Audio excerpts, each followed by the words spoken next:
Bonjour à tous et bienvenue sur ce nouveau podcast. J'ai la chance aujourd'hui d'interviewer un ami, Mathias. On a interchangé les rôles. Habituellement, c'est lui qui pose des questions. Et aujourd'hui, c'est moi qui vais le faire pour lui. Alors, pourquoi c'est une chance de l'accueillir? Bah, voilà, parce que c'est un autodidacte, un entrepreneur passionné, façonné par l'école de la vie, animé par des valeurs fortes. Donc, c'est effectivement ce qui m'a plu. euh, de l'interviewer sans filtre, c'est parce que on va voir son authenticité, d'accord? Il va pouvoir aussi nous parler de ses débuts, de ses galères, de ses réussites, et surtout les leçons qu'il a pu en tirer. Parce que de chaque leçon, on peut construire sa propre vie sur ces leçons-là. Voilà. Donc ce sera un échange authentique et inspirant, je pense, pour beaucoup de personnes qui pourront euh, voir ce podcast et ça va vous permettre de pouvoir croire en vous, en tous les cas, par rapport à ce qu'il va nous dévoiler aujourd'hui. Alors écoute, Matt, peux-tu te présenter en quelques mots? Ouais, avec plaisir. Bah, déjà, merci à toi, Seb, d'avoir accepté d'inverser les choses. J'avais aucun doute sur le fait que ça se passe très bien. Et aujourd'hui, qui de mieux que toi pour pouvoir parler de mon expérience, parce qu'on se connaît quand même beaucoup depuis un certain nombre d'années. Et justement, on va en parler à travers ce podcast, à travers cet épisode. Donc, avant tout, un grand merci à toi. Après, pour répondre à ta question, qui je suis? Rapidement, en quelques mots, donc Mathias Pipe, aujourd'hui j'ai 40 ans. Je te dirais avant tout, je suis un mari, un père de famille. Aujourd'hui j'ai deux enfants, deux garçons qui ont 8 ans et 13 ans. Heu, Quelle est aujourd'hui, ma vision des choses? C'est surtout profiter à fond de chaque instant avec les personnes que j'aime. Ça, c'est vraiment aujourd'hui, le fond vraiment de mon message et de ce que j'ai envie de faire passer. Après, je pourrais te dire aussi, je suis, et ça tu le sais, un entrepreneur et un sportif passionné parce que ça fait partie vraiment de mon équilibre, de mon quotidien. Et si justement je veux profiter à fond de la vie, eh ben, il faut aussi que je puisse avoir cet équilibre entre la partie privée, si je puis dire, et la partie professionnelle. Ok, super. Alors justement, par rapport à ça, tiens, si tu avais trois valeurs clés qui t'animent, ce seraient lesquelles? Alors, trois valeurs clés, je te dirais la première, l'indépendance. L'indépendance, pourquoi? Parce que je pense que c'est une valeur vraiment qui est ancrée en moi depuis mon plus jeune âge. J'ai rapidement été, confronté à devoir me débrouiller tout seul. Non pas parce que, c'était une obligation, mais, parce que j'avais l'opportunité de le faire et justement ça m'a permis de prendre des initiatives, de grandir et c'est une valeur vraiment qui est assez ancrée en moi et qui me suit depuis mon plus jeune âge. On aura l'occasion d'en reparler, tout à l'heure aussi à travers, mon parcours professionnel, je pense. Voilà la première valeur. Après la seconde, j'aurais tendance à te dire l'engagement. C'est une valeur clé et vraiment très importante pour moi. Je suis un peu à l'ancienne école là-dessus, si tu veux. C'est peut-être justement dû aussi, à mon éducation, au niveau de mon enfance. Moi aujourd'hui, j'ai passé beaucoup de temps avec mon grand-père et mon grand-père à l'époque, c'était la poignée de main et la poignée de main suffisait et c'est vrai que ça, c'est très important pour moi. Je me vois justement encore avec lui, faire des paris parce qu'il jouait beaucoup justement aux jeux sportifs et cetera et indépendamment justement des paris officiels, voilà, c'est pas bien ce que je vais dire, on met les guillemets, il y avait des paris officieux et c'était comme ça à l'époque et aujourd'hui, j'ai tendance malheureusement à voir que ça se perd. Il faut systématiquement se verrouiller, signer et cetera et c'est vrai que je suis assez déçu de voir justement cette évolution qui va pour le coup, sur du négatif si je puis dire, même si j'aime pas trop ce mot-là. Donc ouais, la deuxième valeur, je te dirais effectivement, l'engagement. Mais au-delà de cet engagement, c'est derrière ce que je vais mettre en place derrière pour respecter cet engagement, tu vois? Finalement, je pourrais déjà parler de plan d'action. Aujourd'hui, je m'engage, à faire quelque chose avec telle ou telle personne, c'est super, tu t'engages. Mais ce qui est important derrière, au-delà de ton engagement, c'est ce que tu vas mettre en place pour que ça puisse justement honorer cet engagement. Donc ça, c'est vraiment une valeur qui m'anime au quotidien. Et la dernière, j'ai envie de te dire le plaisir. Parce que tu as beau justement, si je reviens sur les 2 premières valeurs, vouloir être indépendant, vouloir t'engager, mais si derrière il y a pas de plaisir, ça va être beaucoup plus compliqué. Donc peu importe la situation dans laquelle je me trouve, j'essaye constamment de me dire: «Voilà, aujourd'hui tu te poses, voilà le climat, voilà la situation, mais par rapport à cette situation, où tu peux aller chercher du plaisir?» et tu te concentres vraiment plus sur l'aspect positif de la chose plutôt que de broyer du noir et puis finalement avancer beaucoup plus difficilement. Voilà un petit peu au niveau des 3 valeurs, qui m'animent, et notamment la dernière pour, avoir encore plus d'énergie. D'accord. Donc je fais un résumé, indépendante, engagement, plaisir. Ouais. Lorsque tu as abordé l'indépendance, tu as parlé de ta jeunesse. Oui. D'accord. Alors justement, par rapport à ça, est-ce que tu peux nous parler un petit peu de ton enfance, d'où tu viens, et surtout quels souvenirs tu gardes de cette époque? OK. Bah, écoute, d'où je viens? Du Pas-de-Calais. Tu vois, j'ai perdu mon accent. Je suis originaire du Pas-de-Calais. L'ensemble de ma famille, de base, parce que maintenant on a un petit peu éclaté, partout en France, et c'est vrai que de base on est originaire du Pas-de-Calais. Donc, moi, si tu veux, rapidement, au niveau du contexte familial, pour pouvoir justement, vous mettre un peu, enfin te mettre dans le contexte, mes parents m'ont eu assez jeune, très jeune même. À l'époque, ça se faisait un peu plus qu'aujourd'hui. Pour faire très simple, mes parents avaient 18 ans quand je suis né. Donc autant te dire qu'ils n'étaient pas encore installés, au niveau de leur vie professionnelle. Bien au contraire, ils étaient sans emploi tous les deux. Donc, pas trop de stabilité. Au niveau de mes grands-parents, parce que là, finalement, après, tu te retournes au niveau du cercle familial, quand c'est comme ça qu'il y a une naissance et que les parents sont pas trop stables. Pour te planter le décor, ma grand-mère était femme de ménage. Mon grand-père, ancien cycliste professionnel, s'était reconverti en tant que chauffeur, poids lourd. De l'autre côté, mon autre grand-mère était institutrice et mon grand-père travaillait à l'usine. Donc voilà, élevé, à la dure, si je puis dire. Donc derrière, mes parents, bah, tout de suite, ils ont été confrontés à la réalité de se dire, bah, on va avoir un enfant qui arrive, derrière, j'ai des responsabilités. Donc autant dire que les grands-parents leur ont mis, un coup de pied au cul, si je puis dire, bah, excusez-moi du terme, pour dire, bah voilà, prenez vos responsabilités. Donc mon père a rapidement commencé à faire des petits emplois pour pouvoir justement subvenir aux besoins de la famille et surtout faire en sorte qu'on puisse avoir notre chez nous. Parce qu'au démarrage, on vivait chez les grands-parents, si tu veux.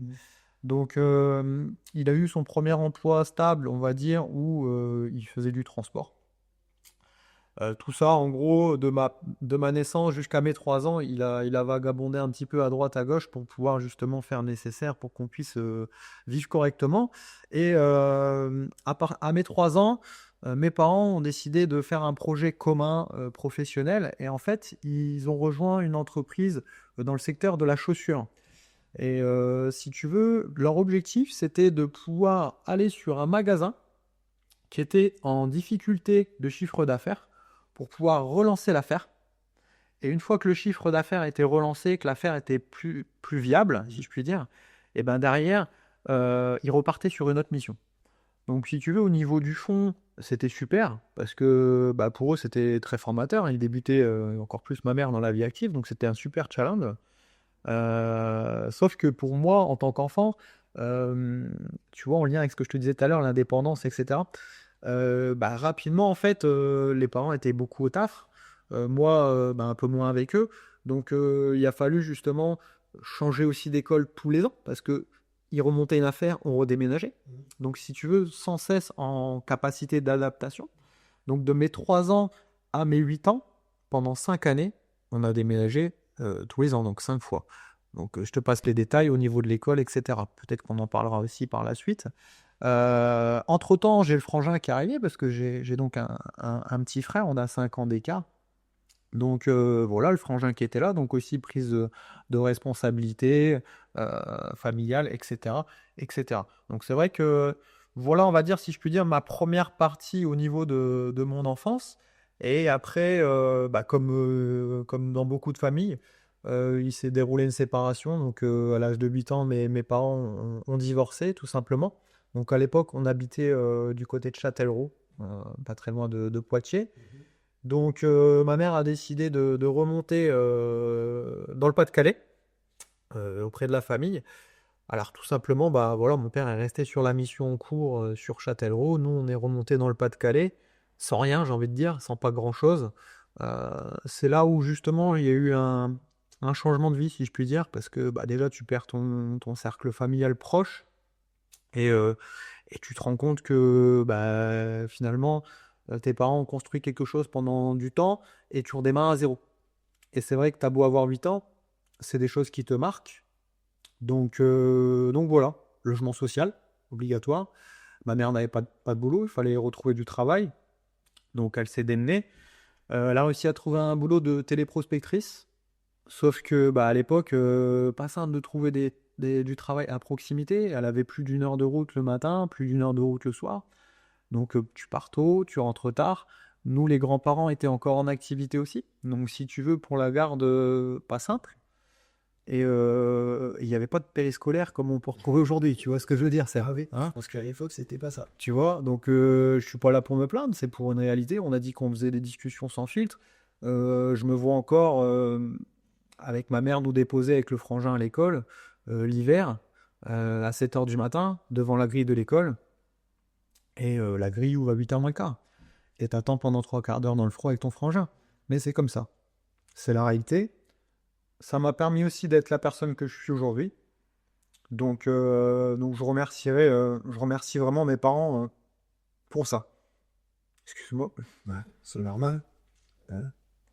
Mais on a dit qu'on faisait pas de filtre, d'accord? Donc, ça permet aussi de mieux comprendre où tu en es peut-être arrivé aujourd'hui. Et je pense effectivement, grâce à eux, quelque part, c'est aussi aîné ce qu'ils ont pu te transmettre. Tu vois. Exactement, exactement. Et donc ouais, voilà, c'est vrai que c'était... attention, j'ai pas eu une enfance malheureuse, bien au contraire. Euh, pour faire très simple, j'étais beaucoup dans la rue. Heureusement, il n'y avait pas le téléphone, il n'y avait pas le numérique. Et donc, on était avec les copains, les copines, on s'amusait. Fan de sport aussi, donc tout le temps avec la balle au pied. J'étais un dingue de football à l'époque. Donc voilà, on a vraiment eu une belle enfance et c'était vraiment des bons souvenirs. Et si tu veux, ce qui s'est passé aussi, j'ai eu un autre déclic qui est arrivé, c'est que bon, ma mère forcément, naturellement, elle a refait sa vie, et c'est totalement normal. Et, beau-père, ça s'est pas forcément super bien passé, comme dans beaucoup de familles aussi. Et donc, si tu veux, par rapport à ça, on a pris la décision de se dire, bah écoute, je vais habiter chez mes grands-parents. Donc j'ai été habiter chez mes grands-parents, notamment donc, où il y avait le grand-père ancien cycliste professionnel et ma grand-mère aimante également. Et donc j'ai vécu chez eux pendant un certain nombre d'années. Et d'où justement tout à l'heure la petite anecdote avec le grand-père que je te disais. Et donc si tu veux, voilà, c'était vraiment des très très bons souvenirs, des très très bons moments qui m'ont marqué et encore une fois qui font la personne que je suis aujourd'hui. Et à mes 16 ans, nouveau déclic, j'ai décidé justement d'aller habiter avec mon père parce que j'avais besoin de changement. On en parlera aussi tout à l'heure. J'avais besoin de changement. Je me voyais pas en fait me projeter dans la vie dans laquelle j'étais.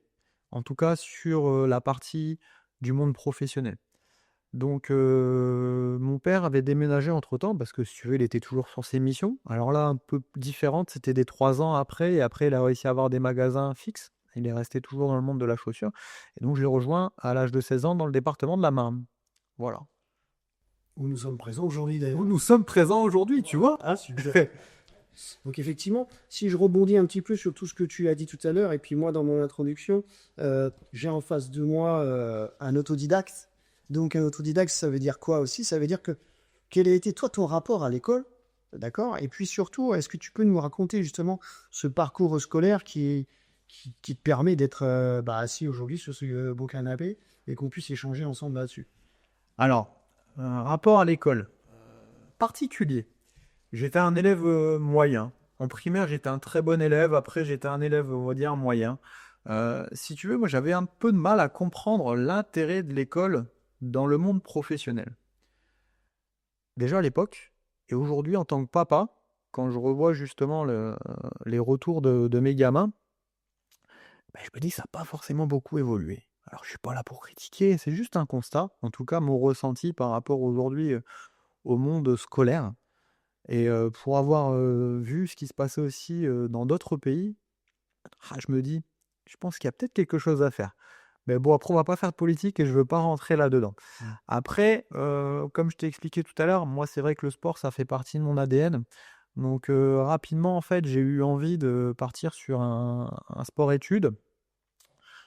De base, quand je faisais du foot en étant gamin, on faisait les tournois UNSS, USEP, et cetera, et j'avais eu la chance d'être repéré par le Racing Club de Lens, donc au football. Et c'est vrai que, bah, encore une fois, on était dans une situation familiale pas simple et si tu veux, pour pouvoir aller là-bas, c'était pas en lien avec les études. Je pouvais y aller uniquement pour justement y jouer. Donc il fallait que quelqu'un me dépose. C'était 4 fois par semaine, plus 5 avec le match ou le tournoi du week-end. Et malheureusement, on s'est posé autour de la table et on a fait le constat que c'était pas possible. Donc en fait, si tu veux, suite à ça, j'ai réagi peut-être pas d'une bonne manière. J'ai dit, bah écoutez, c'est tout, si vous voulez pas que j'aille à Lens, c'était un peu mon objectif de gosse, si tu veux. Quand t'es gamin, tu veux être professionnel. Et ben j'arrête. J'arrête le football. Et en fait, j'ai arrêté justement le football. Et mon grand-père m'a mis un premier pied dans le monde du cyclisme, où j'ai découvert d'autres valeurs. euh, Toujours avec une similarité avec le sport, mais peut-être encore plus, parce que là, c'est un sport individuel, même si ça reste un sport quand même collectif, le cyclisme, mais avec une rigueur encore plus importante, parce que tu es tout seul sur le vélo à pédaler. Sur un terrain de football, si tu es sur une journée moins bonne, on va dire, tu peux encore t'aider avec les autres. Toi qui es footeux, tu le sais bien, même si c'est toujours bien d'être performant. Le vélo, il n'y a pas de secret. Si tu n'es pas en forme, tu n'es pas en forme. Donc, si tu veux, voilà, tout un tas de valeurs qui gravitent autour de ça. Et ça m'a plu. Alors, ouais, au début, j'ai galéré énormément. Mais à force de travail, à force d'écoute, de persévérance, ça m'a permis d'avoir des résultats et trouver mon équilibre. Mais je m'écarte, pourquoi? Parce qu'en fait, pour te dire, derrière, en fait, je voulais partir sur un sport-études vélo. Et sport-études vélo, c'était pas simple, il n'y en avait pas à proximité aussi. Donc, j'avais l'avantage d'être bon aussi en course à pied. Et c'est vrai qu'à l'époque, je faisais un peu de triathlon aussi. Et il y avait un sport-études, donc athlétisme, qui était à proximité, enfin à 20 minutes de la maison. Donc j'ai fait les tests en quatrième, enfin en fin de cinquième pour pouvoir aller en quatrième. Et donc j'ai été pris en sport-études en quatrième. Et ben, j'ai été là-bas, donc c'était à Liévin. Donc ça m'a permis justement aussi de... C'est une nouvelle étape dans ma vie, si je puis dire, parce que j'étais en internat. Ça m'a permis de mûrir encore davantage, de revenir un petit peu aussi avec le côté indépendant qu'on évoquait tout à l'heure. Donc voilà par rapport à ça. Après, j'ai eu forcément donc mon brevet des collèges. Je suis parti sur une filière bac général, où j'ai eu un bac classique, au rattrapage quand même, parce que tu vois, j'étais encore une fois pas sûr. Je forçais pas mon talent. C'était toujours, j'essayais d'avoir la moyenne et puis ça m'en convenait. Et vu que j'étais dingue de sport, je suis parti sur une faculté de sport pour faire STAPS, justement, et essayer dans un premier temps, je voulais être professeur de PS. Donc je suis parti en licence 1, licence 2, et je me suis arrêté à la licence 2. Peut-être qu'on en parlera tout à l'heure. En tout cas, ce qui est important aussi, c'est que tout de suite, justement, quand je suis parti donc à Reims en fac de sport, bah, mon père m'a dit: «Écoute Mathias, c'est bien, tu veux partir à Reims. Par contre, bah, il va falloir derrière trouver un appartement, il va falloir financer tes études. C'est hors de question que je m'en occupe à 100. Il faut que derrière tu trouves un boulot». Et aujourd'hui, je le remercie. Parce que si tu veux, grâce à ça, moi, ça m'a permis justement de mettre un premier pied justement dans le monde du salariat, ou dans le monde de l'entreprise, et encore une fois, m'ouvrir à d'autres valeurs qui font aussi aujourd'hui la personne que je suis aujourd'hui. Ça tombe pas tout seul. Je suis entièrement d'accord avec toi. Ça, c'est clair. Ce sont de bonnes valeurs, justement, que tu as pu avoir vis-à-vis de tes parents. Et d'ailleurs, par rapport à ça, y a-t-il une rencontre, un événement, un déclic qui a pu justement changer ta trajectoire? Il y en a eu plusieurs. En tout cas, à ce moment-là, où j'étais en faculté de sport, si tu veux, en fait, j'avais deux choix qui s'offraient à moi. Je commençais à côtoyer le haut niveau au niveau cyclisme. Je sortais d'un championnat de France où j'avais terminé quatrième. Et en fait, j'étais finalement entre deux choix. Soit je continue et j'essaye encore de progresser pour devenir professionnel dans le cyclisme, soit je me concentre sur une vie différente, peut-être avec dans un premier temps moins de, on va dire, d'émotion quelque part, mais plus avec une vision à long terme, c'est-à-dire père de famille, entrepreneur, parce que j'avais déjà, et je vais t'en parler après avec ce déclic, la fibre entrepreneuriale, je pense. Et donc, à l'époque, j'étais déjà avec ma femme. Pour te dire, tu vois, la vision qu'on avait commune, c'était de construire ensemble une famille, etc. Et cette décision, on l'a déjà prise tous les deux, en fait. Et on s'est dit, on va partir plus sur l'option 2, mais ce qui m'empêche pas encore aujourd'hui de faire du sport et de kiffer, mais d'une manière un petit peu différente, si je puis dire. Et en fait, il y a eu vraiment un vrai déclic aussi, si tu veux, c'est mon père, il était salarié jusqu'à présent, et justement, quand je suis arrivé en fac de sport, alors c'est comme ça, c'est la vie, il a ouvert son propre magasin. Parce qu'entre-temps, en fait, si tu veux, il a quitté la partie chaussures pour pouvoir justement rejoindre une opportunité dans un magasin de photos. À l'époque, la photo, il y avait beaucoup moins de numérique, donc c'était quand même assez porteur. Et ça lui a vraiment plu. Et il a eu l'opportunité d'ouvrir un magasin justement de photos, se mettre à son compte à Reims. Et donc justement, tout à l'heure, je te disais, j'ai eu la chance de travailler et connaître le monde de l'entreprise à travers mes études aussi. Mon père m'a fait cette fleur en me disant, bah écoute, j'ai un 20 heures qui se libère, viens bosser là, je vais te botter les fesses, je vais te montrer un peu ce que c'est la vie. Et ça m'a fait ouvrir les yeux et justement commencer à voir un petit peu l'entrepreneuriat grâce à lui derrière.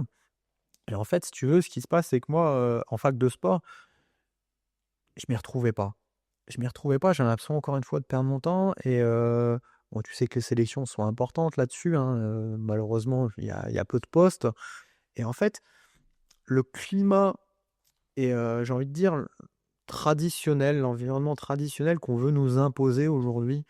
Alors je te dis, hein, attention, je critique personne, on est tous différents, je respecte tout le monde, mais ce, métro boulot dodo, en gros, travaille bien à l'école, il faut que tu aies ton bac. Ah, ça serait bien que tu aies, un diplôme, supérieur.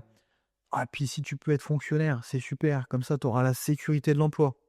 Et puis une fois que tu as la sécurité de l'emploi, c'est cool. Tu vas pouvoir trouver un ou une conjointe, super. Bon, par contre, tu essayes quand même de te marier avant de faire des enfants. Après, tu achèteras ta maison, tu auras un beau labrador, tu partiras en vacances 2 semaines par an, mais tu auras quand même tes 5 semaines de vacances. Par contre, tu travailles jusqu'à, je sais pas trop quel âge, que ça change quand même maintenant. Et puis tu toucheras une retraite, je vais pas dire médiocre, mais pas forcément en adéquation avec l'investissement que tu as mis tout au long de ta vie. Et c'est vrai que ce schéma-là, moi, il m'a tout de suite déplu. Je me suis dit, Matt, il faut que tu fasses quelque chose. Et donc, j'ai commencé à regarder, à m'instruire, à lire des livres. Et un soir, je suis tombé par hasard sur une émission sur Capital. euh, et en fait, c'était le boom des chèques emploi-service. Qu'est-ce que c'était? En fait, l'idée, si tu veux, c'est pour essentiellement les sociétés de prestation de services à la personne qui font appel à des personnes pour du ménage, du repassage, la garde d'enfants, etc. En contrepartie, ils avaient des aides fiscales. Encore un petit peu aujourd'hui, mais à l'époque, c'était vraiment le démarrage. Et donc, je me suis dit, il faut que je fonce là-dedans, il y a une niche. Et donc, je te parle de ça, j'avais 21 ans. Et donc, en fait, ce que j'ai fait en complément de mes études, en complément du boulot chez mon père, j'ai bossé là-dessus, donc je lui ai expliqué, hein, on a déjà au padré un petit peu le projet. On avait vu les banques, etc., etc. Et si tu veux, il fallait 5 000 euros. Mon père m'a dit, écoute, je te mets 2 000 euros sur la table, les 3 000 euros, tu te débrouilles. Donc, si tu veux, bah, j'ai travaillé. Pour te dire, j'ai même fait des extras en boîte de nuit le week-end parce que j'avais pris l'initiative d'arrêter justement le sport de haut niveau. Donc, bah, les week-ends, je pouvais bosser. J'ai réussi à mettre ces 3 000 euros de côté et à l'âge de 22 ans, j'ai ouvert ma première entreprise. Donc, qui s'appelait Multiservice. En fait, si tu veux, pour moi, c'était une super expérience parce que ça a duré une année. Pour faire très simple, après, il y a eu une liquidation. Mais en une année, j'ai appris plus que si j'avais fait 3 ans d'école de commerce. Et ça, c'est vraiment important. Et tout à l'heure, tu parlais un peu d'autodidacte. Oui, j'ai pas fait des grandes écoles de commerce. Par contre, je me suis donné les moyens de réussir. Là, pour te dire, au bout d'une année, j'avais 8 salariés. Je travaillais comme un dingue, hein, plus de 60 heures semaine. Mes salariés étaient payés, tout allait bien. Par contre, moi, je me payais pas. Et à un moment, si tu veux, je me suis dit, il va falloir revoir les choses.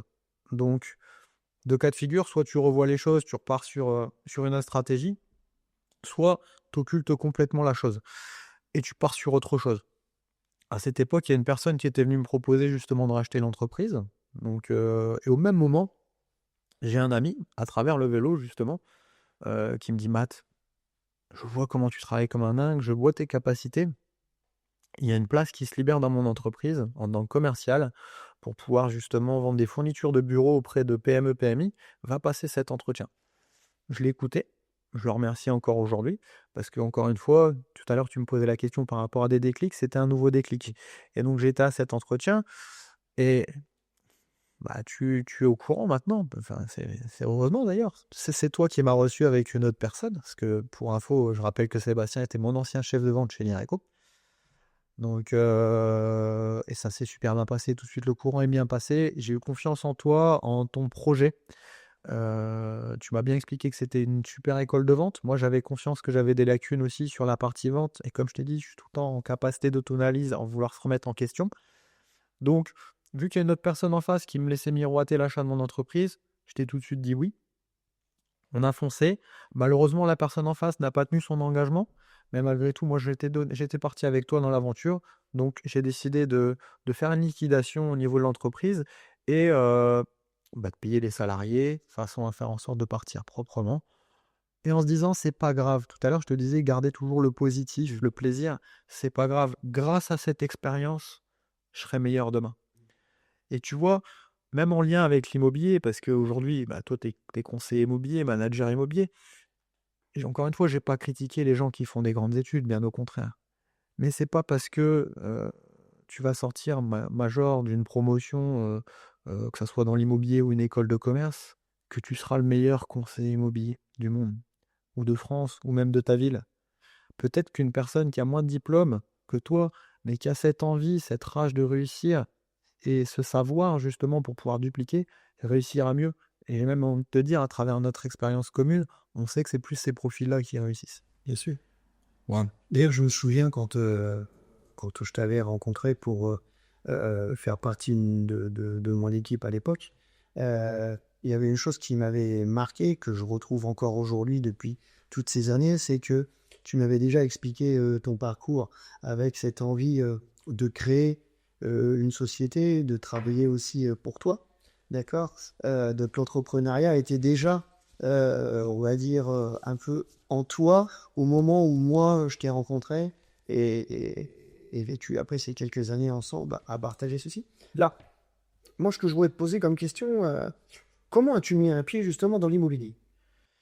Alors, comment je suis arrivé dans l'immobilier, si tu veux, en fait, à travers justement l'expérience Lireco, hein, on peut citer, on va faire de la pub, hein, on peut parler d'Office Dépôt aussi, hein. C'est bon. Euh, à travers cette expérience, justement, ça m'a amené à rencontrer du monde.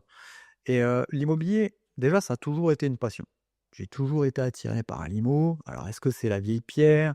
Il y a plein de choses qui tournent, qui gravitent autour de l'IMO, l'investissement, la rentabilité, etc. En tant que chef d'entreprise, bah, vu que j'étais pas salarié, tu te doutes bien que j'ai pas pu investir dans l'immobilier dans un premier temps. Donc, c'est aussi ce qui fait que j'ai accepté cette opportunité de te rejoindre. C'était en tout cas un élément aussi supérieur en disant, grâce au salariat, je vais me donner les moyens de réussir, je vais avoir un bon salaire, je vais pouvoir faire plaisir aux banques. Et donc en fait, j'ai le premier lien avec l'immobilier, si je puis dire, c'est mon investissement pour un premier appartement. J'avais acheté un grenier en dernier étage qu'on a refait de A à Z, un appartement que j'ai encore aujourd'hui d'ailleurs en locatif, et ça m'a permis de mettre un premier pied à l'étrier. À la suite de ça, j'ai investi dans d'autres logements aussi. J'ai commencé à faire un petit peu de formation à distance sur la partie plutôt investissement, tu vois, pas forcément sur la partie conseil immobilier. Parce que je m'éclatais dans mon métier justement de commercial et tout allait bien. J'ai fait 3 années en force de vente PME, PMI. Après, je suis reparti 2 années en force de vente grand compte. Et tu vois, au bout de la deuxième année, je commençais à avoir fait le tour du métier. Donc, soit il fallait que je passe sur un poste de manager, soit il y avait une autre opportunité qui se présentait. Et je t'avoue que ça m'arrangeait parce que, comme tu disais tout à l'heure, je voulais, quoi qu'il arrive, à un moment ou à un autre, revenir sur le monde de l'entrepreneuriat. Et à travers l'IRECO, j'ai rencontré une personne qui s'appelle Nicolas, que je remercie encore aujourd'hui, qui m'a dit: «Écoute, Mathias, je sais que tu kiffes l'immobilier, tu as un tempérament de fonceur, d'entrepreneur, il faut à tout prix que je te présente une opportunité». Et en fait, si tu veux, suite à ça, il m'a invité à une présentation, donc chez IAD, on peut citer IAD, on peut citer Safety aussi s'il le faut, hein. Mais en gros, chez IAD, leur présentation, ils appellent ça les POA, que tu connais très bien. Très très. Je me retrouve, alors je vais vous expliquer, hein, c'est marrant quand même, c'est une bonne anecdote. Je me retrouve donc, à faire la route, à aller à 3, donc 1 heure de route, peu importe. C'était dans une école et en fait, tu arrives dans l'école et en fait, en réalité, le bâtiment était correct, mais juste à côté, tu avais un vieux préfabriqué et la réunion se passait ici. Il pleuvait, tu vois, les conditions pas top. Je rentre dans le préfabriqué, il devait y avoir 4-5 personnes seulement et là, je me retourne, je regarde dans le fond de la salle, un seau d'eau, une fuite et les gouttes qui tournent dans le seau d'eau. Donc si tu veux, là, je me dis: «Mais dans quoi je suis tombé? C'est pas possible. Je vais perdre mon temps, mais bon, maintenant que je suis là, je vais écouter ce qu'ils ont à me dire». Et en fait, il se trouve que cette présentation, c'est un certain Vincent Morin qui l'animait. Donc Vincent Morin, pour info, je pense que c'est toujours le cas, hein, c'est toi qui vas me valider, hein. C'est lui qui a la plus grosse organisation commerciale chez l'UIAD. France Suisse, je sais pas combien de personnes. Plus de 4000, je pense. 4000, voilà, donc voilà, très inspirant. Je me suis retrouvé vraiment à travers son discours, à travers ses valeurs. Et non seulement j'avais confiance en Nico, mais Vincent m'a conforté dans le choix de me dire: «Ah ouais, ça peut peut-être le faire». À la fin de cette présentation, pour être totalement transparent avec toi, j'ai été les voir et je leur ai dit: «Mais les mecs, il est où le loup? C'est trop beau pour être vrai, quoi». Et je te dis ça, c'était en 2011. IAD est né en 2008, donc si tu veux, c'est pas le IAD d'aujourd'hui, hein. À l'époque, il fallait quand même,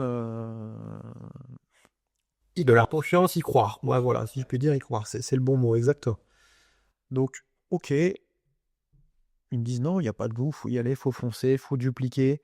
Je me suis vraiment retrouvé en fait, à travers ces valeurs et je me suis dit: «En fait, c'est un métier de terrain, j'adore le terrain, c'est un métier d'humain, j'adore les gens et il y a de la stratégie aussi». Et la stratégie, ça me plaît parce qu'il y a quand même des étapes à respecter pour pouvoir réussir et c'est vrai que voilà comment je suis arrivé là-dedans. Après, j'étais quand même dans ma zone de confort, chez l'IRECO. Donc je me suis entendu avec mon ancien employeur pour pouvoir démarrer en double activité. Voilà. C'est comme ça que tu es arrivé dans l'immobilier. Enfin, c'est comme ça que j'ai mis un premier pied à l'étrier. Des mots forts, parce que stratégie, humain, ça parle, hein. C'est aussi un peu dans le sport. Et donc, par rapport à cette réussite dans l'immobilier, donc, si mes connaissances sont bonnes, en une dizaine d'années, tu as réalisé plus de 300 transactions. À titre personnel, tu t'es créé une équipe de plus de 350 conseillers autour de toi. Euh, Quelle a été selon toi, on va dire, la recette de cette croissance? La recette de cette croissance, moi j'aime bien parler du trio gagnant en fait. Le trio gagnant pour moi c'est travail, savoir, persévérance. Et à travers déjà notre conversation, je pense que c'est des 3 mots que j'ai déjà employés Oui. et qui reviennent constamment. Pour moi, si tu as du savoir, tu as de la connaissance, tu dois être calé dans ton domaine. Et attention, je ne suis pas en train de vous dire qu'il faut être calé partout. Je préfère être bon à fond dans un domaine que d'être moyen partout. Parce que c'est là où vous allez faire la différence. Une fois que tu as ton savoir, il faut bosser.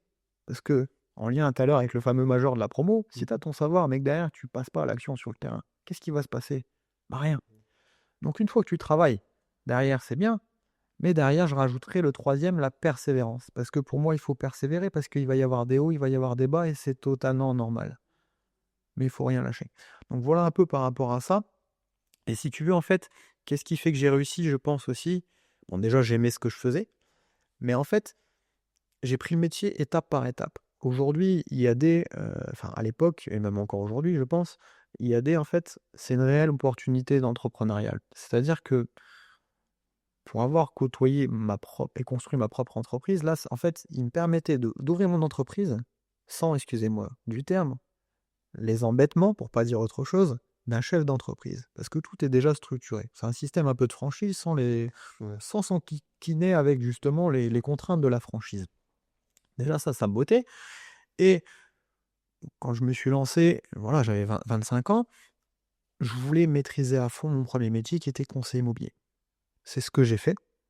Et après, dans une vision à long terme, je me disais, mais c'est top parce qu'en fait, moi, je sais que je vais vouloir par la suite passer manager, constituer une équipe commerciale pour pouvoir aider justement des gens pour qu'ensuite puissent dupliquer la méthode. Et donc, c'est ce qui AD m'a permis de faire. Et en fait, si tu veux, la réussite pour le chiffre d'affaires, oui, pendant plus de 10 années, j'ai fait plus de 300 transactions. Super. c'est très bien. Mais en fait, si tu veux, le plus dur pour moi, c'était le démarrage, si je puis dire. Parce que j'avais pas le savoir à fond, donc il a fallu que j'y aille. Et les formations de l'époque, c'était pas les formations qu'on peut retrouver aujourd'hui sur le marché. Mais c'est pas grave, parce que grâce à l'école, justement, l'IRECO, et je t'en remercie encore aujourd'hui, Seb, parce que tu as rejoint aussi l'aventure IAD, je me souviens de beaucoup de journées où on s'est posé, on s'est dit, qu'est-ce qu'on faisait par rapport à notre ancien taf? Ça reste du commerce, comment on peut le dupliquer? Tu te souviens, Seb? Bah oui, bien sûr. On en a passé du temps, on en a créé des formations. Et c'est ce qui fait que ça a fonctionné. Et en fait, j'ai envie de te dire, si tu veux, cette aventure entrepreneuriale, moi, je la prends un peu comme une maison.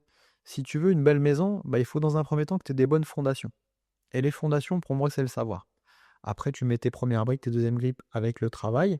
Et si tu veux une bonne toiture, et ben derrière, ça va être la persévérance parce que bah, tu es hors d'eau, hors d'air et tu as une belle baraque. Bon, en fait, si je dois schématiser la chose, c'est un peu là-dessus. Et donc, effectivement, en fait, mon premier métier, il a été fait grâce à ça.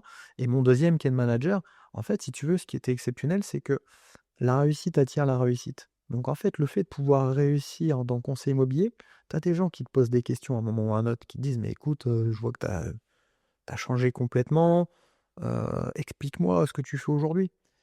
Et grâce à ça, tu attires souvent des personnes qui sont à ton image aussi, parce que c'est des gens que tu côtoies. Et donc, si tu veux, j'ai eu la chance bah, de pouvoir embarquer dans l'aventure beaucoup d'amis, beaucoup de réseaux proches, dont toi tu fais partie. On s'est rencontrés à travers l'IRECO, mais je peux citer d'autres personnes. Je peux citer par exemple Bastien. Bastien, c'est un ami qui... On partage beaucoup de valeurs, notamment par rapport au sport. Et si tu veux, il m'envoyait du business. Lui, Bastien, était responsable chez Point P, magasin de matériaux, et il m'envoyait du business. Fabien, Bastien, pardon, c'est un dingue de vin. C'est un épicurien, il adore ça. Bah, moi, si tu veux, derrière, en contrepartie, je rémunérais mes apporteurs d'affaires, c'est normal. Donc, ça peut être du chèque cadeau, ça peut être autre chose. Donc, Bastien, en l'occurrence, c'était des chèques cadeaux dans le vin. À un moment ou à un autre, une fois, deux fois, trois fois, mais il me dit, mais attends, Matt, c'est beaucoup ça. Non, mais combien tu gagnes exactement? Et donc, si tu veux, on s'est posé. Et le jour où lui, il l'a ressenti, parce que c'est bien de vouloir mettre des gens dans ton équipe, mais ça sert à rien de faire du forcing, ça marchera pas. Si tu veux une relation sur du long terme, il faut qu'il y ait un déclic. Tout à l'heure, tu m'as posé la question. Un jour, Bastien m'appelle, il me dit, Matt, il faut qu'on se voit, il faut qu'on se pose. Explique-moi vraiment ton business. On s'est posé, il a démarré, et il m'a dit, il était très intelligent, il m'a dit, Matt, dis-moi ce que je dois faire pour que ça marche. Et là, l'avantage, c'est qu'on avait ce recul pour pouvoir lui dire, je vais te faire gagner du temps, fais ça, ça, ça, ça. Aujourd'hui, on peut l'interroger, Bastien. Il a dupliqué cette méthode, ça marche, il s'éclate. Et je peux te citer d'autres personnes. Gianni, qu'on s'est rencontré par personne interposée, Cyril, qui était tout simplement un de mes anciens clients. Tu vois, tout ça fait que derrière, à un moment ou à un autre, ça fonctionne. Et la partie managériale m'a vraiment... Enfin, j'ai adoré ça, parce qu'en fait, tu accompagnes des gens pour dupliquer, tu fais vraiment de l'humain, tu es sur un projet de vie. Par contre, je tiens quand même à te souligner quelque chose, c'est pas tombé comme ça. C'était du 60 heures semaine pendant une dizaine d'années. Minimum 50 heures. Je veux pas vous faire croire que ça marche comme ça en claquant des doigts, c'est pas possible. D'ailleurs, justement, par rapport à ça, ce que tu dis, parce que rien ne vient sans rien, en tous les cas. Je pense que tu as dû rencontrer sûrement certains défis sur ton parcours. Quels ont pu être ces différents défis? Et puis surtout, moi, j'aimerais que tu nous fasses participer sur tes plus belles victoires. Ok. Alors, défis, il y en a eu plusieurs, il y en a eu énormément. Le premier, j'ai envie de te dire, c'était quitter mon statut de salarié, quitter ma zone de confort. On entend souvent zone de confort. Je gagnais environ 3000 euros, hein, pareil, ça me dérange pas de parler argent, on pourra parler argent, c'est sans filtre, on est des entrepreneurs, et aujourd'hui, encore une fois en France, malheureusement c'est tabou, mais je m'en moque. Je gagnais environ 3000 euros, voiture de fonction, carte essence, j'en passe et des meilleurs au niveau des avantages, et là, du jour au lendemain, tu te dis, tu passes au monde de l'entrepreneuriat, que j'avais pu connaître auparavant, avec le risque de dire, je redémarre tous les mois à zéro, on est d'accord là-dessus. Au niveau du contexte, à l'époque, ma petite femme était enceinte et on était en train de faire construire. Pour te dire, la zone de risque qui était quand même importante. Malgré tout, justement, je me suis dit, on tente. Enfin, on s'est dit, on tente. Encore une fois, c'est une décision qu'on a pris ensemble. On a pris une feuille blanche, on a fait point positif, point amélioré. On a voulu faire cette feuille blanche au bout de 3 mois de test chez IAD. Et tout de suite, ça nous a ouvert les yeux, en fait. Et donc, j'ai vu avec mon ancien employeur pour pouvoir justement arrêter Et je me suis lancé à 100% au bout de 3 mois seulement de double activité pour pouvoir justement m'investir à fond. Après, au niveau des challenges, tout de suite, j'ai eu une vision importante sur du long terme. Si tu veux, tout à l'heure, je te disais, je supporte pas ce que potentiellement on nous impose en termes de vie. Et je me suis dit, ouais, moi, je veux kiffer, vraiment. Et je veux aller chercher les 5 chiffres, les 10 000 euros. Pour moi, c'était une barrière psychologique importante. Et 10 000 euros, pas sur ma production personnelle, mais sur ce qu'on appelle la récurrence, grâce à la production des équipes, grâce euh, aux conseillers immobiliers qui ont décidé de me rejoindre dans cette aventure pour aller chercher justement cette liberté. Et aujourd'hui, oui, ma plus belle réussite, c'est d'avoir atteint cet objectif. Bravo, félicitations. D'ailleurs, le fait de l'avoir atteint, parce que, comme on l'a dit, hein, pas de tabou, pas de filtre, tu viens de nous parler de ta rémunération avant d'arriver chez IAD et d'être entrepreneur, qui était de plus de 3 000 euros. Ta vision était d'aller atteindre ces fameux 5 chiffres, donc minimum les 10 000 euros, grâce à une structure, grâce à l'équipe et tout. T'as réussi à garder un peu les pieds sur terre? Écoute, au début, oui, après, non.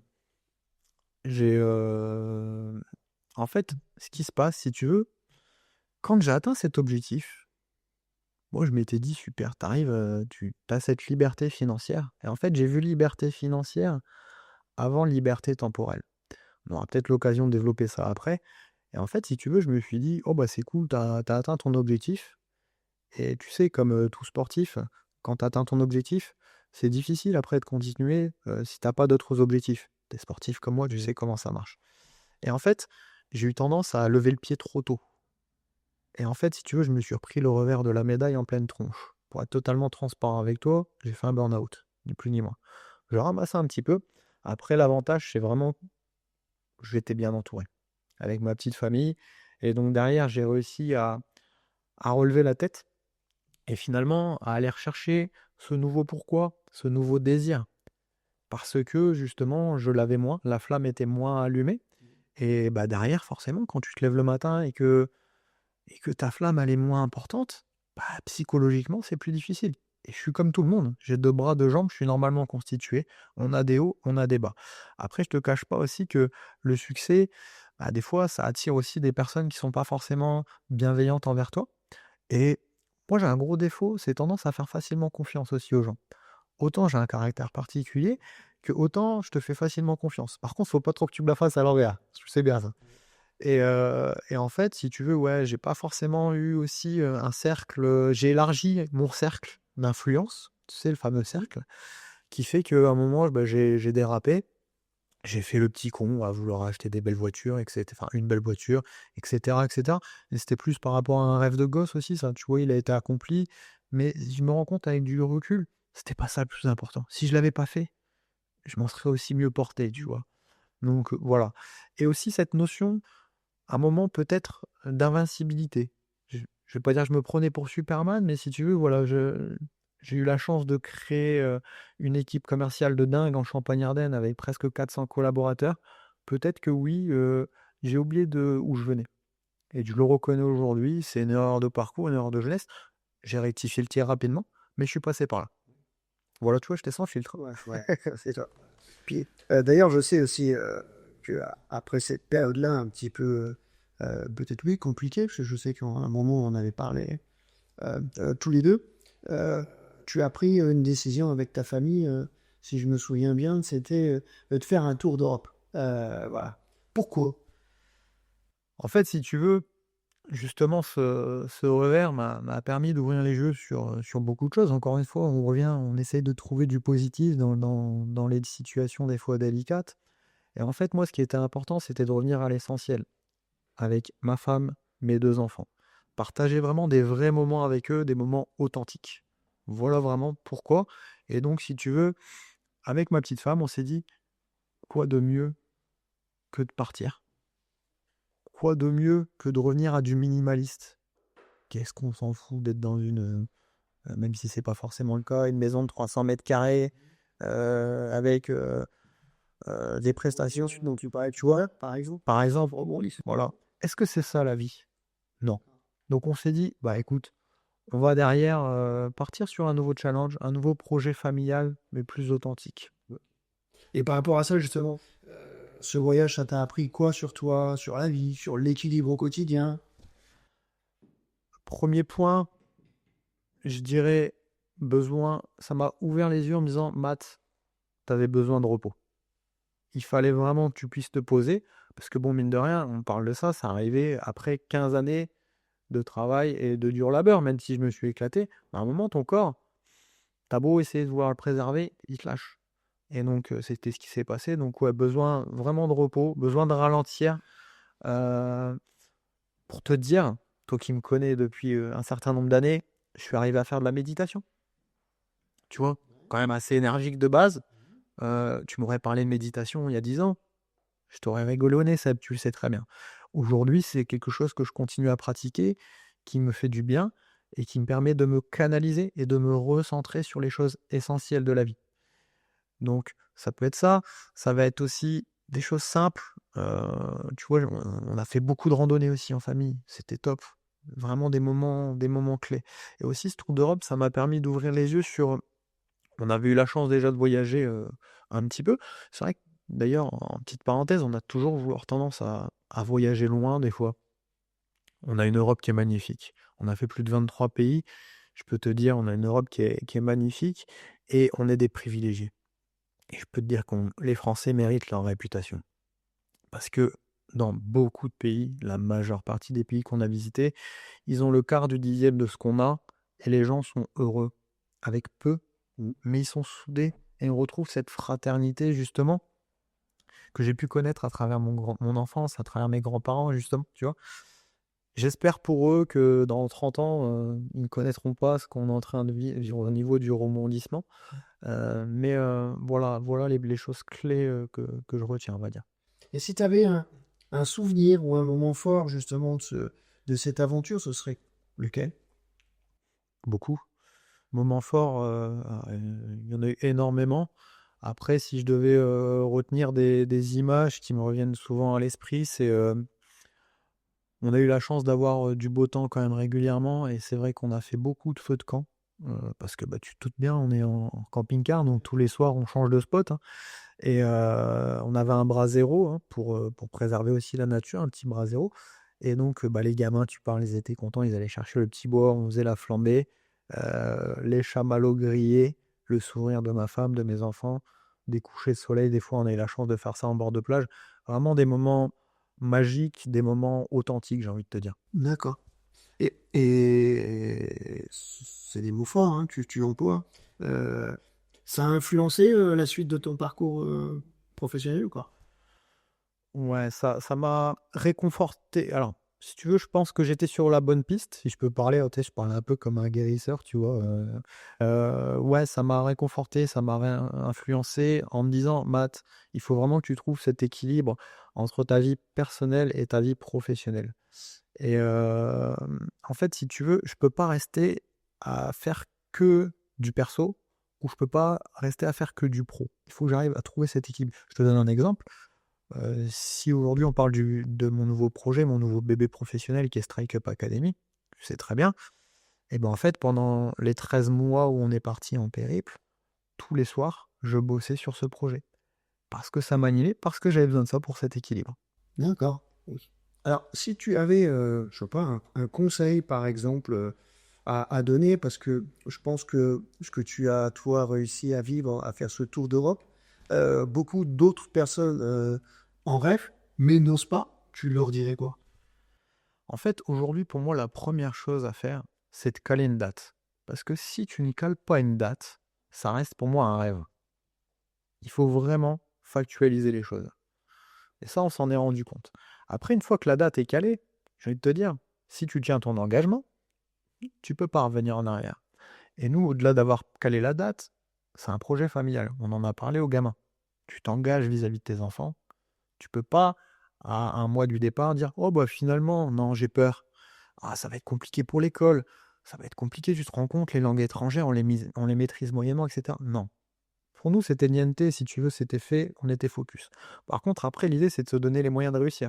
Donc derrière, il va falloir avoir un cap quand même. Un minimum, savoir où aller. Mais on ne voulait pas rentrer dans ce climat en se disant, je vais être tel jour, à telle heure, dans telle ville, etc. On se donne trop aujourd'hui de cadre professionnel. On voulait vraiment en sortir complètement. Donc, on avait plus ou moins notre ligne directrice, pour se dire, on va aller dans ce pays-là, etc. Tu vois. Mais après, en fait, si jamais il fait beau, on reste. Si jamais il fait pas beau mais qu'on kiffe, on reste. Si jamais il fait moche et qu'on kiffe pas, eh ben on trace, etc., etc. Et c'est vraiment ce qui nous a animés pendant ce périple et c'était top. Tu fais cette vision, mais avec cette liberté que tu voulais quand même conserver par rapport à ça. Pour vraiment profiter de l'instant présent. Parce qu'en fait, si on s'était mis des obligations journalières, si je puis dire, bah tu sais, en fait, tu es en train de kiffer dans un spot de fou et tu te dis, ah, putain, faut qu'on se dépêche parce que demain on doit être là. Non, tu sais comme moi, on profite pas pareil. Donc non, on s'est laissé border, puis finalement, tu vois, ça, on a réussi à quasi faire tout ce qu'on voulait, euh, et surtout sans se priver de quoi que ce soit. Après, j'ai envie de te dire, une fois que tu as ce cadre-là, il faut quand même un minimum de savoir. Donc, tu vois, ça revient sur des valeurs fondamentales. Bah, derrière, on s'est instruit, on a acheté des livres, on a écouté des podcasts, on a suivi des gens sur YouTube qui ont déjà fait ça. Alors, pour avoir une partie des réponses à nos questions. Mais encore une fois, pas pour se mettre la pression en se disant on le fait, on le fait. Et après, bah, rien ne remplace le terrain. J'ai envie de dire, faut foncer. On y va. Sinon, tu te trouves toujours des excuses. Et si tu veux toujours avoir l'ensemble des réponses à tes questions avant de partir, mais que c'est valable pour ça ou pour plein d'autres choses, Seb, on fait pas. On n'y va jamais, on est d'accord. Il y a un dicton de Mike Horn qui m'avait marqué. Alors, Mike, tu m'excuses si je reprends pas à 100% justement ta citation, mais en gros, il disait, avant de vous lancer, il vous faut seulement 20% des réponses à vos questions. Les 80% restantes viendront au fur et à mesure de votre voyage. Mais il a raison. Il a raison. Parce qu'encore une fois, tu es tout le temps en capacité de te remettre en question. Parce que oui, moi, je ne suis pas camping-cariste, je suis encore moins bricoleur, Seb. Hein? Tu sais bien. Donc derrière, eh ben, c'est tout. Je suis revenu un peu plus bricoleur et plus camping-cariste parce que j'ai appris sur le tas. D'accord. Alors, ce que tu nous parles, on se parle entre nous sans filtre. On va dire, soyons francs, c'est beau, c'est sympa, voilà. Maintenant, si on est transparent, je pense que des galères, vous avez dû en rencontrer pour ce tour d'Europe. Est-ce que tu peux nous en parler d'une, deux, enfin voilà, et quelle solution éventuellement tu as pu trouver? Parce que ce qui va être important, c'est aussi cette partie. Oui, des galères, on en a eu quelques-unes, mais c'est ce qui génère des émotions et finalement aujourd'hui ça reste des bons souvenirs. Mais ouais, c'est une bonne question, ça permet de faire partager un petit peu notre expérience. Bah, comme je te disais, justement, je suis pas trop bricoleur. Donc la première, celle qui me vient en tête, on était en Écosse. Alors en Écosse, c'est magnifique, mais la météo, c'est pas terrible. D'accord? L'avantage, c'est que en une journée, tu peux avoir la pluie, le soleil, le vent, enfin, t'as tout en une journée, quoi. Et donc là, en fait, si tu veux, on était assez esselés au niveau des grandes villes et on se retrouve. Alors, on a fait beaucoup de camping sauvage quand c'était permis. Là, en l'occurrence, c'était pas le cas. Donc, on s'est retrouvé dans un camping. Mais le camping, c'était un pré, quoi. Et c'était humide.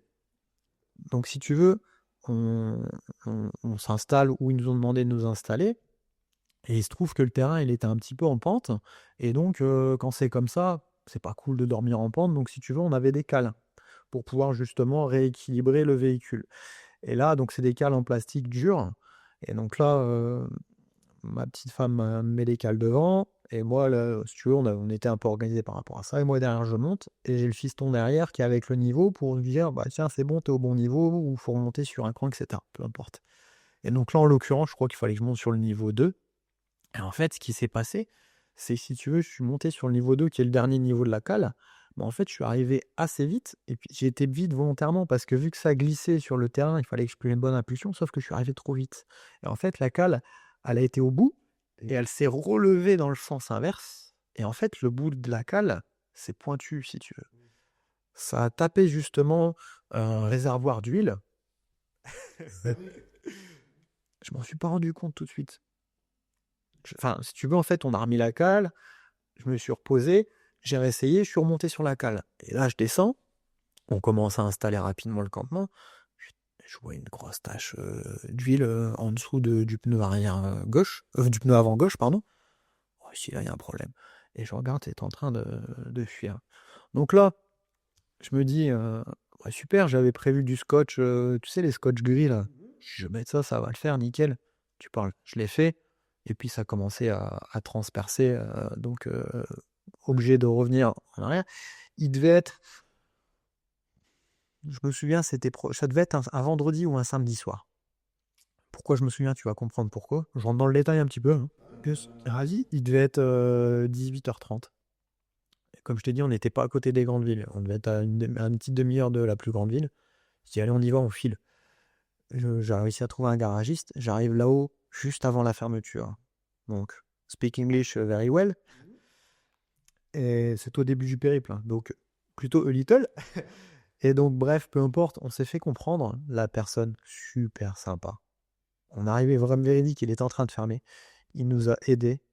Il nous a réparé ça tout de suite. Il nous a remis le liquide. À la fin, évidemment, tu te doutes bien, je lui dis combien je vous dois. Il n'a pas voulu que je le paye. Ah oui. D'accord. Et ça allait été plus loin. Il m'a dit revenez demain, je revérifie vos niveaux. Donc, on est revenu le lendemain. On l'a remercié comme il fallait. Mais pour te dire justement la bienveillance des gens et la mentalité.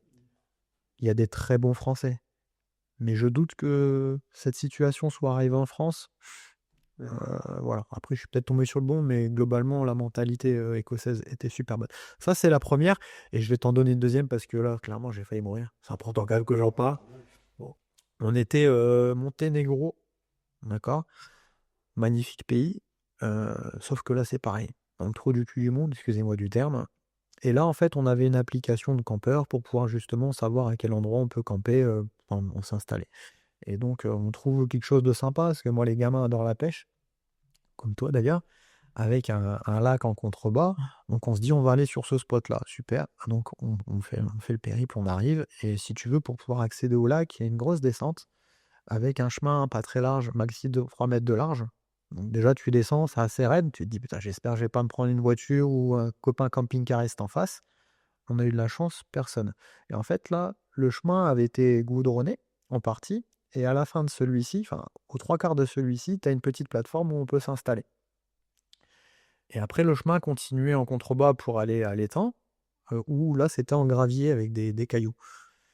Et donc, si tu veux, moi, je me suis installé sur la plateforme dans un premier temps. On commence à arriver, il commence à faire nuit.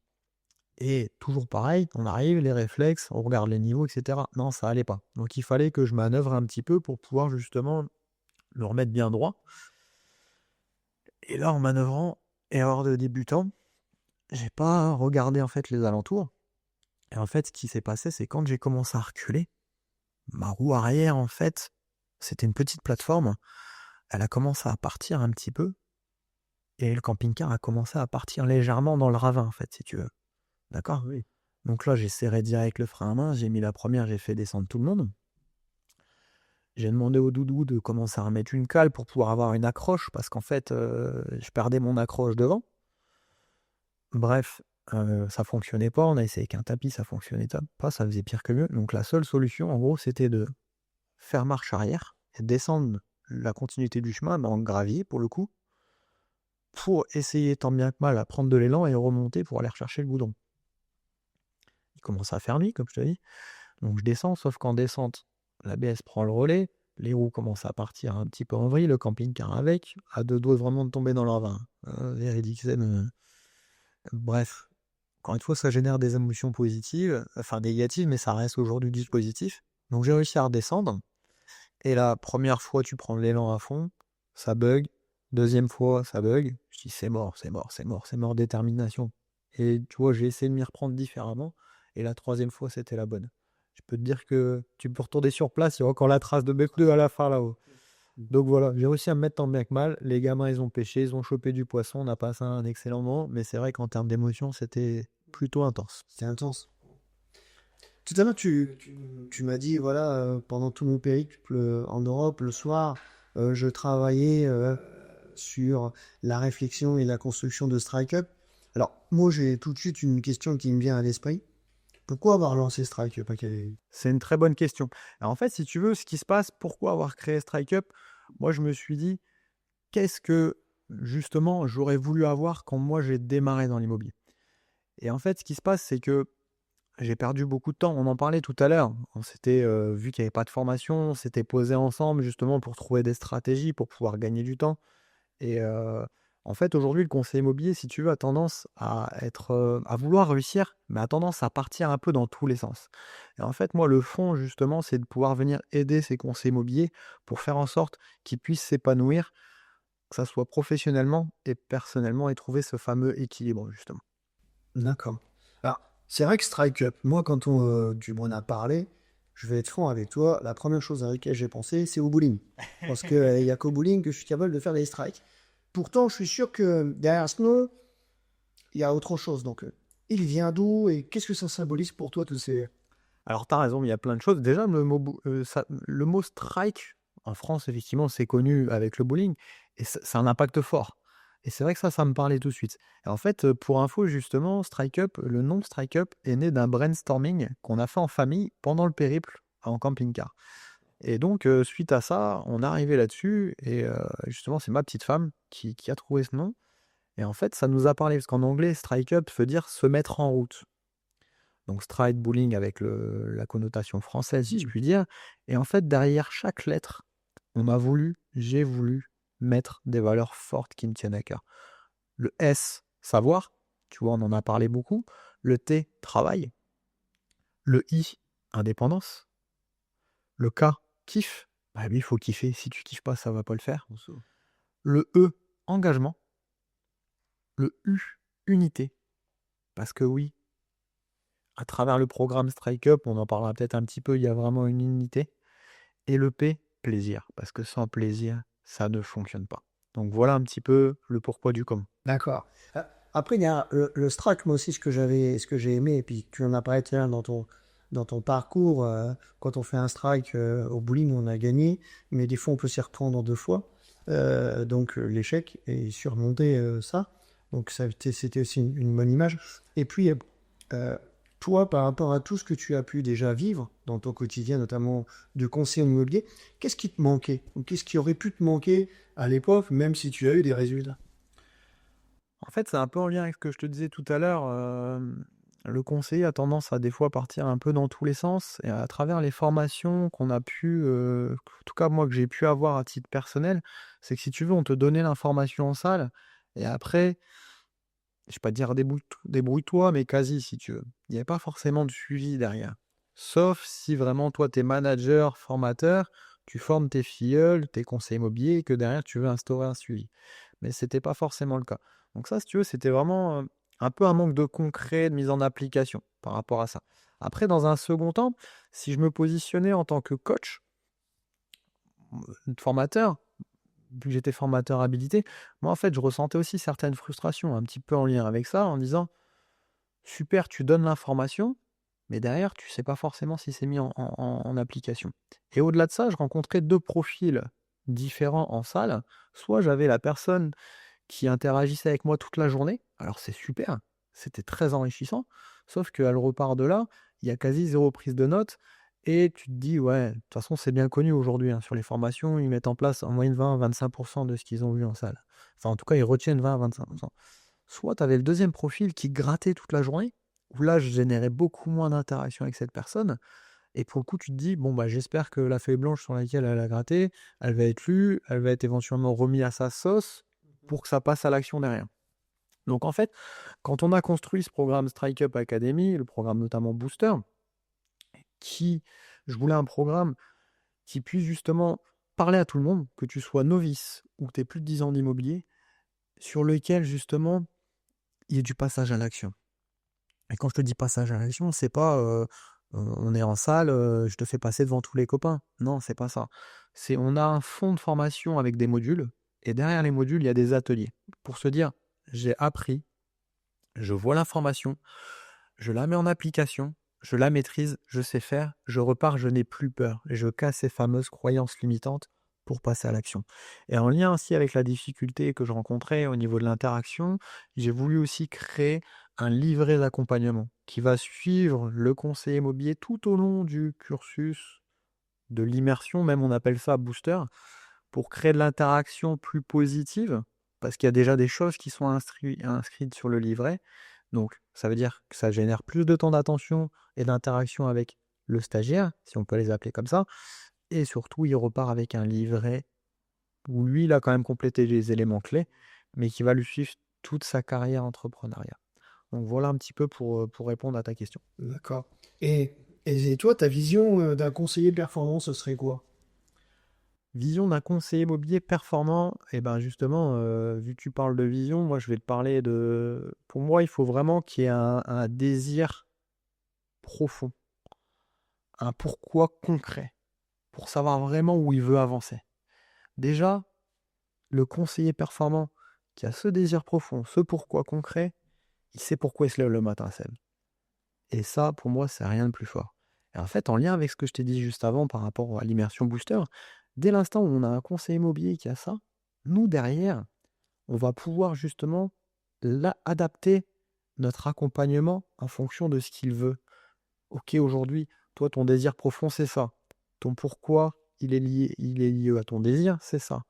Je sais que, enfin, c'est toi qui me le dis, pour pouvoir justement atteindre cet objectif, il faut que tu gagnes 5 000 € par mois. Ça peut être 6, ça peut être 3.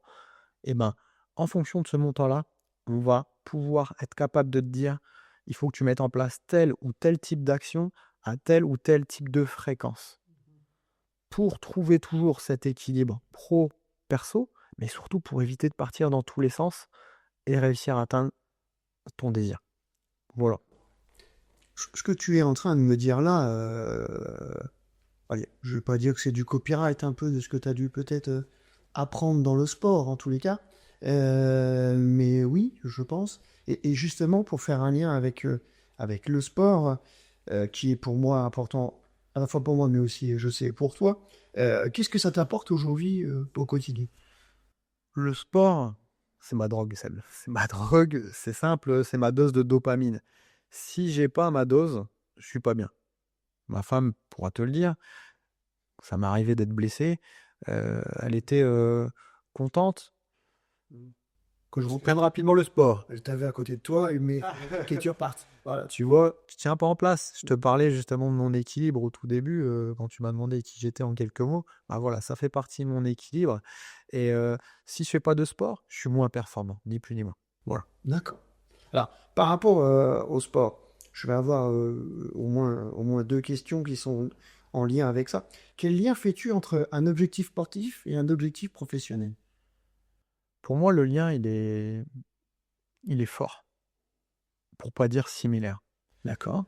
Aujourd'hui, bah, tout à l'heure, on en a parlé un tout petit peu, justement, tu sais, quand j'ai eu un petit coup de moins bien au niveau professionnel, Mhm. mon objectif professionnel avait été atteint.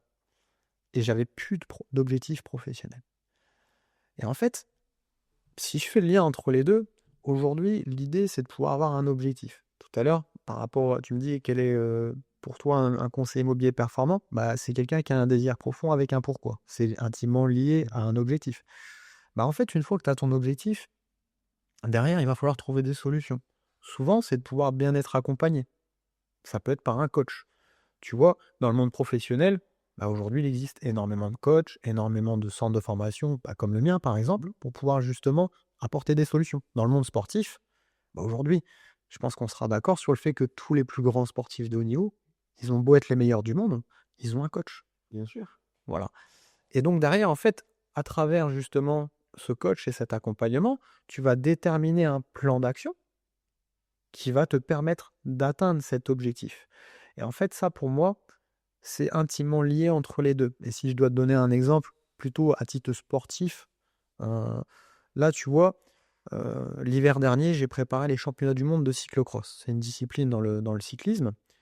Et donc, pour pouvoir justement atteindre l'objectif, mon objectif était de faire sur le podium. Je fais 5e, c'est comme ça. Mais j'ai pas de regret aujourd'hui. Pourquoi? Parce que je me suis donné les moyens de réussir. Je me suis entouré d'un coach qui lui-même a été champion du monde à plusieurs reprises.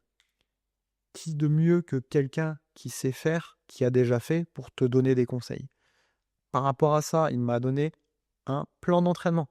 Mais si je reviens avec ce qu'on disait tout à l'heure sur la partie professionnelle, c'est le plan d'action avec toutes les actions à mettre en place. Bien sûr. Le plan est écrit. Une fois que c'est écrit, en lien avec la valeur forte qui me tient à cœur, l'engagement, bah, tu fais le nécessaire pour pouvoir justement le faire. Qu'il pleut, qu'il vente, qu'il neige, si c'est écrit que je dois aller faire 2 ou 3 heures de vélo, j'y vais, Seb. J'y vais, c'est écrit. Pour moi, c'est inconcevable de faire autre chose.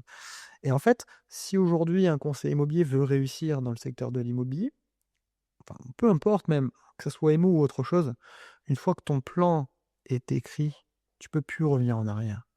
Il faut que tu fonces. D'accord. Alors, justement, par rapport à ça, est-ce que toi, tu as une méthode ou une discipline qui guide tes entraînements comme ton business? Moi, en fait, si tu veux, j'aime bien parler de pyramide du succès. Pour moi, la pyramide du succès, si je reprends l'exemple, donc là, c'est une pyramide. Si tu veux que la pyramide, elle soit solide, bah, il faut que tu aies des bonnes fondations. Un peu comme la maison qu'on évoquait tout à l'heure. Et pour moi, la première des fondations, elle est clé, c'est ta santé physique. Après, derrière, la deuxième, et encore une fois, c'est étape par étape. Pour moi, tu peux pas arriver en haut si les étapes du bas ne sont pas bonnes. La deuxième, pour moi, ça va être la santé mentale, ton mindset, ton état d'esprit. Si derrière, tu n'as pas un bon état d'esprit, tu pourras pas passer à la suivante. Parce que derrière, la suivante, ça va être ton entourage, ta famille, tes amis, tes proches. Comment veux-tu interagir avec ces gens-là de manière positive si t'es pas bien physiquement, si t'es pas bien mentalement? Impossible. Les gens ont tendance des fois à mettre la santé physique et mentale après. Ils se trompent fortement. Et une fois que tu as cette partie-là, entourage, si je puis dire, bah, tu as une étape clé qui arrive pour moi, ça va être tout ce qui est passion et loisir. Oui, c'est super important de kiffer. On en parlait tout à l'heure. Passion, tes loisirs, parce que derrière, ça va t'amener de la dopamine, ça va t'amener tout un tas d'énergie qui vont faire que tu seras plus performant pour seulement arriver sur l'étape du travail. Et une fois que les premières sont nickel, tu vas bien travailler parce que tu vas mettre en place tout ça et tu vas être sur un état d'esprit positif. Et derrière, tu arrives à l'objectif ultime qui est quoi? Les finances. Voilà. Et c'est seulement la dernière étape. Et encore une fois, les gens ont tendance des fois à inverser, à se dire je veux l'argent. Ouais, mais non, n'oublie pas. Et en tête cette pyramide, en tout cas, moi, c'est ce qui me revient tout le temps. Et surtout, profiter à chaque instant des différentes étapes. Comme dit Mike Horn, kiffer le voyage.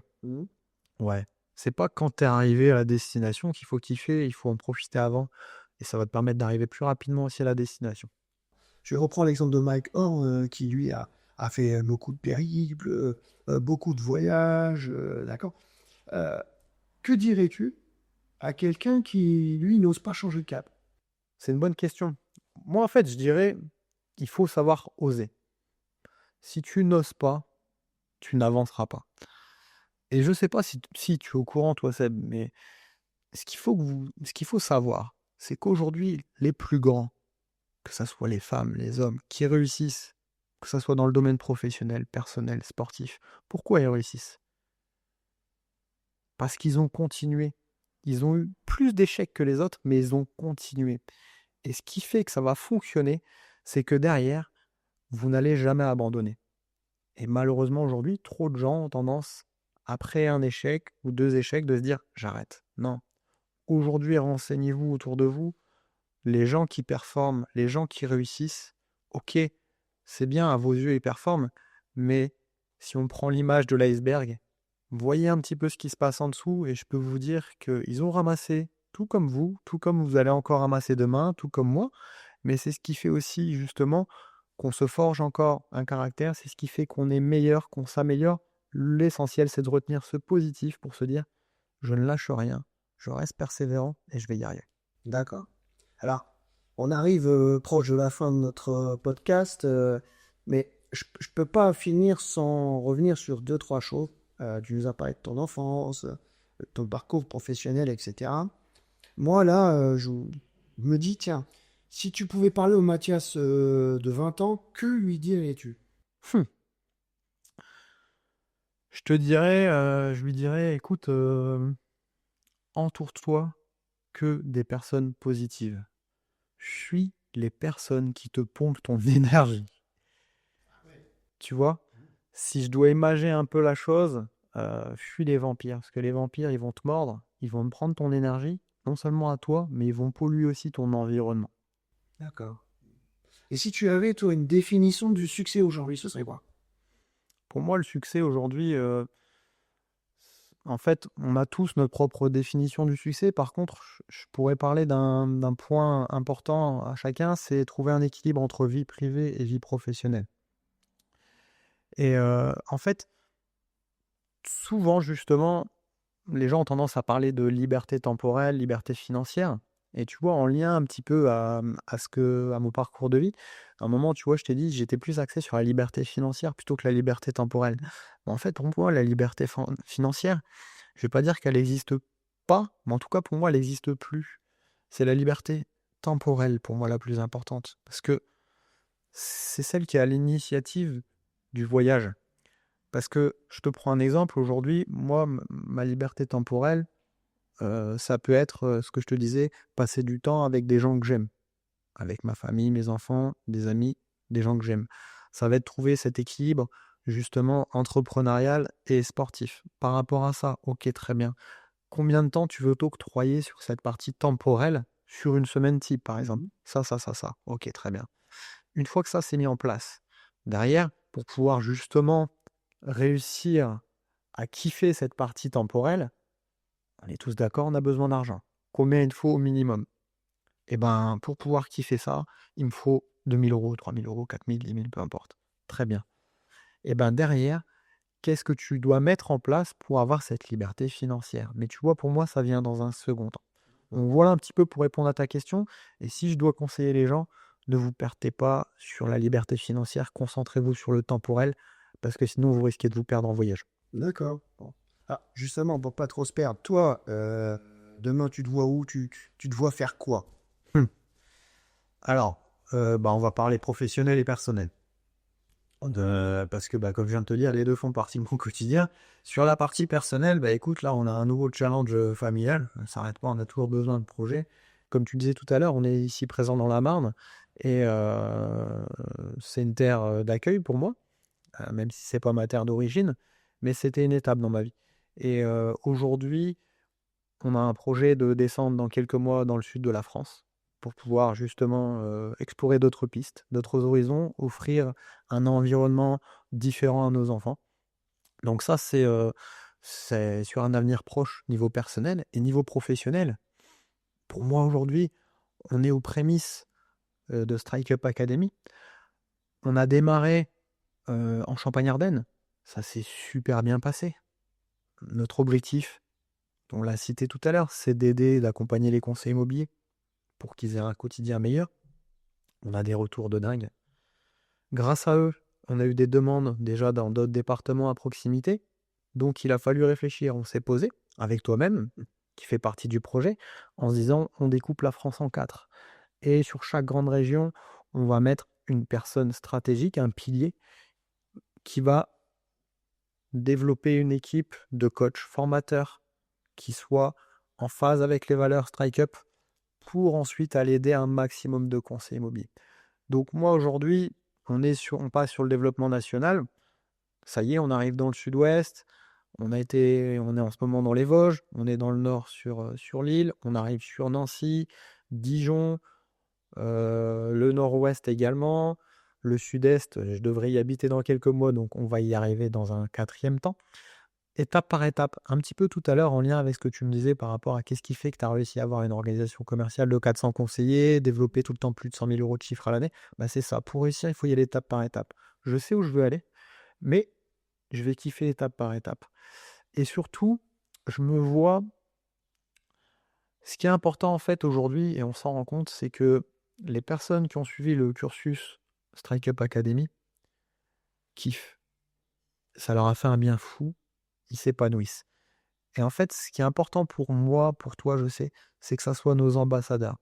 Et donc, en fait, sans leur demander, ils en parlent aux autres, mais ce qui est important, et ce que je veux, ce qui me tiendrait profondément à cœur, et on a commencé à le faire, c'est qu'ils passent ce qu'on est en train de faire ensemble, pour qu'eux puissent nous faire part de leur expérience de vie, sans forcément mettre en avant le programme Booster, mais leur expliquer juste ce que ça leur a apporté, pour faire en sorte que les gens qui nous écoutent, qui nous regardent, se disent « Ouais, il faut que j'y aille, parce que derrière, je vais gagner du temps et je vais m'éclater. » Alors justement, par rapport à ces personnes qui nous écoutent aujourd'hui et qui cherchent peut-être encore leur voie, est-ce que tu auras, je sais pas, un dernier mot à leur dire? Moi, je pense aujourd'hui qu'il faut vraiment que vous puissiez vous interroger sur votre désir profond, sur votre pourquoi, parce que c'est ce qui va faire que vous allez avancer. Ça, c'est vraiment la première des choses. Après, toujours savoir d'où vous venez, toujours avoir cette vision en se disant, même si j'ai réussi, je reste humble et je continue à avancer justement avec mes propres valeurs pour faire en sorte que ça marche, que ça soit pour vous ou pour les gens qui vous entourent. Ça, c'est vraiment important. Et pour moi, je pense que si, et je suis même sûr, si ces personnes respectent ça, se donnent les moyens de réussir, ils vont réussir à atteindre leurs rêves à coup sûr. Bah écoute, Mathias, je pense qu'on arrive à la fin. Je voulais moi te remercier pour plusieurs choses. On avait dit ensemble à l'introduction qu'on ferait un podcast authentique, sans filtre. Je pense que tu l'as été. Et si moi je devais conclure, bah, je dirais que Mathias, c'est quoi? Bah, c'est simplement l'école de la vie, avec un parcours d'autodidacte à entrepreneur. Bravo à toi, merci pour cette authenticité. Et puis, n'hésitez pas, likez, appréciez ce qu'on a fait. On est là pour vous aider, vous accompagner au quotidien. Super, merci à toi Seb. À très bientôt.